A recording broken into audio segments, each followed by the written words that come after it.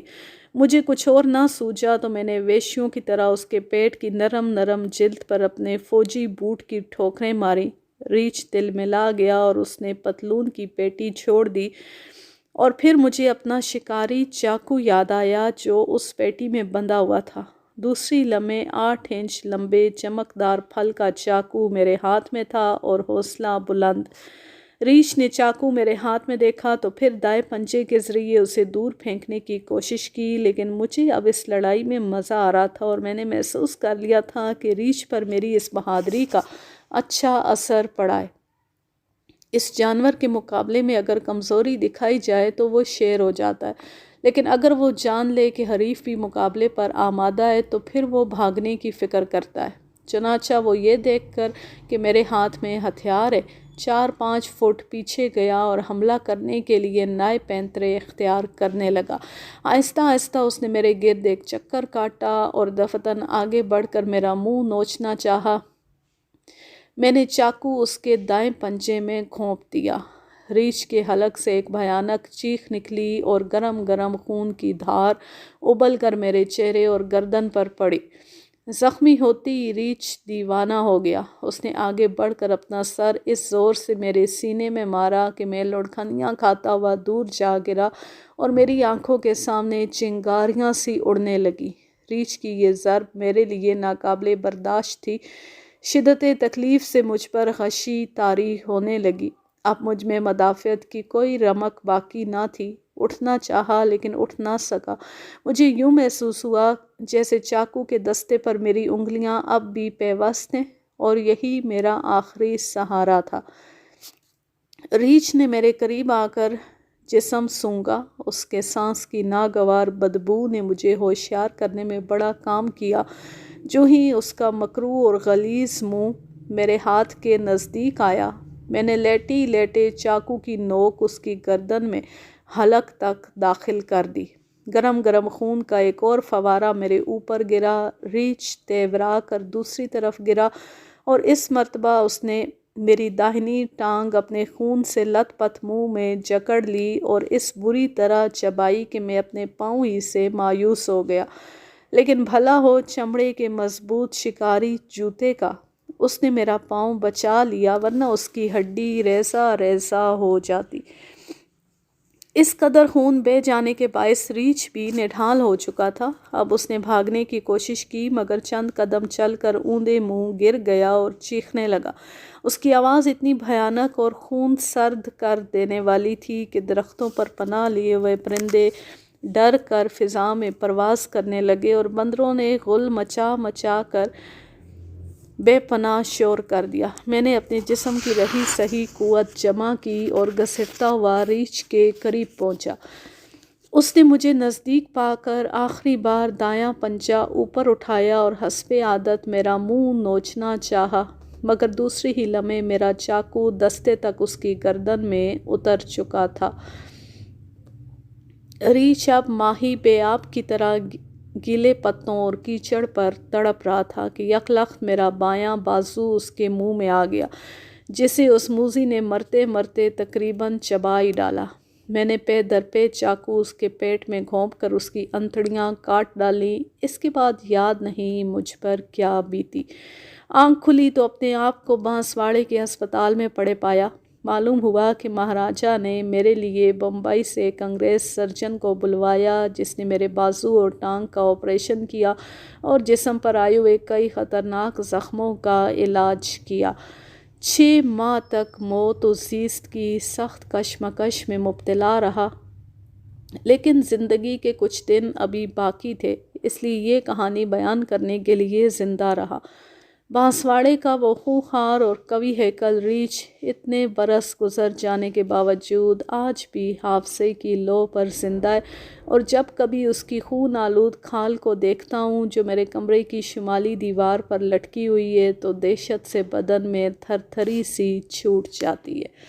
یوں یہ زبردست کہانی اپنے اختتام کو پہنچی. اب میں لیتی ہوں آپ سے اجازت. چاہیں خوش رہیں، شاد و آباد رہیں، ہنستے مسکراتے رہیں. اور اگر یہ کہانی یا میرا انداز پسند آئے تو اس چینل کو سبسکرائب ضرور کر لیں اور اس ویڈیو کو زیادہ سے زیادہ شیئر کیجیے. اللہ حافظ. اللہ نگہبان.